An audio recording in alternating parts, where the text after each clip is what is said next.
Dalam manajemen strategis, pembentukan strategi atau strategy formation adalah proses bagaimana sebuah strategi yang efektif diciptakan dan diimplementasikan oleh organisasi.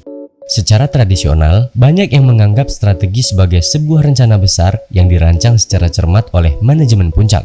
Namun, pandangan modern menunjukkan bahwa strategi juga dapat muncul secara tidak terduga dari dalam organisasi. Yang pertama diawali dengan intended strategy atau strategi yang diniatkan. Ini adalah rencana aksi formal yang dikembangkan secara sadar oleh manajemen puncak melalui proses perencanaan strategis. Ini adalah niat awal organisasi. Lalu yang kedua, bagian dari intended strategy yang berhasil dilaksanakan sesuai rencana disebut deliberate strategy. Ini adalah strategi yang sengaja dipertahankan dan diimplementasikan dari awal hingga akhir.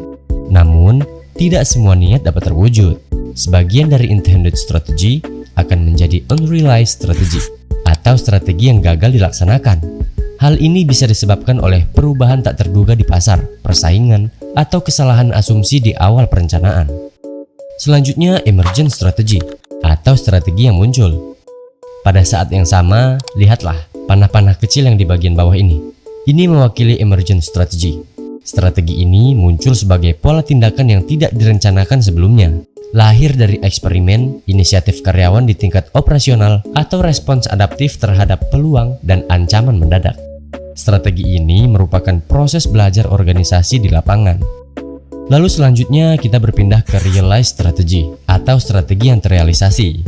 Akhirnya, realized strategy atau strategi yang terrealisasi yang merupakan pola tindakan akhir organisasi adalah hasil gabungan. Secara matematis, strategi yang terrealisasi adalah total dari deliberate strategy ditambah emergent strategy. Kesimpulannya, strategi yang sukses jarang sekali sesuai dengan rencana awal. Sebaliknya, strategi efektif adalah keseimbangan dinamis antara rencana yang terstruktur atau deliberate dan kemampuan untuk beradaptasi serta belajar dari realitas pasar yang selalu berubah atau emergent. Lalu kita berpindah ke strategic planning perspective. Adalah realisasi dari deliberate strategy. Ketika sebuah organisasi menerapkan rencananya secara ketat sesuai dengan yang diniatkan atau intended strategy, mereka sedang mengadopsi pendekatan deliberate strategy yang didasarkan pada perspektif perencanaan. Strategic incrementalism perspective adalah cara yang lebih terkelola atau dikelola secara sadar oleh manajemen, tetapi langkahnya kecil dan bertahap untuk memfasilitasi munculnya strategi tersebut. Diagram ini membandingkan dua pendekatan metodologis dalam manajemen strategis dan menempatkannya pada spektrum antara perencanaan ketat atau deliberate dan fleksibilitas atau emergence. Pada kolom sebelah kiri menunjukkan proses yang bersifat deliberate, menekankan analisis, kontrol, dan langkah yang terstruktur.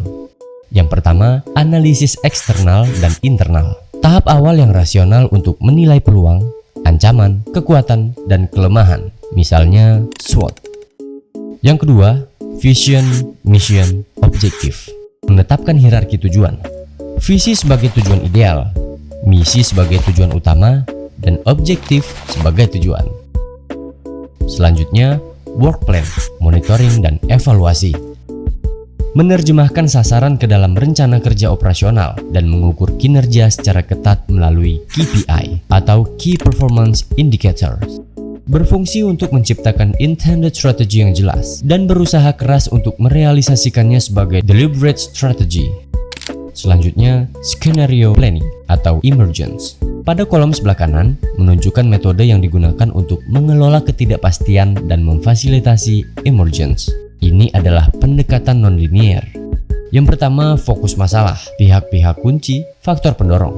Mengidentifikasi masalah sentral dan kekuatan utama atau sosial, teknologi, ekonomi, dan lain-lain yang akan membentuk masa depan.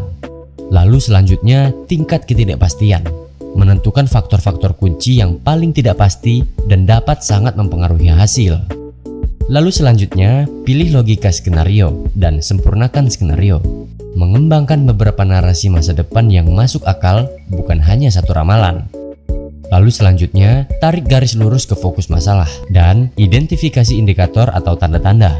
Menganalisis implikasi dari setiap skenario terhadap strategi saat ini. Dan yang paling penting, mengidentifikasi tanda-tanda atau indikator awal mana yang akan menunjukkan skenario mana yang sedang terjadi. Ini berfungsi untuk memecahkan kekakuan strategic planning dan meningkatkan kemampuan organisasi untuk merespons secara cepat dan cerdas, sehingga menghasilkan emergent strategy yang efektif. Kedua diagram ini menunjukkan bahwa manajemen strategis modern membutuhkan kemampuan untuk merancang planning atau blueprint, sekaligus mengadaptasi scenario planning atau emergence agar strategi yang terrealisasi dapat berhasil.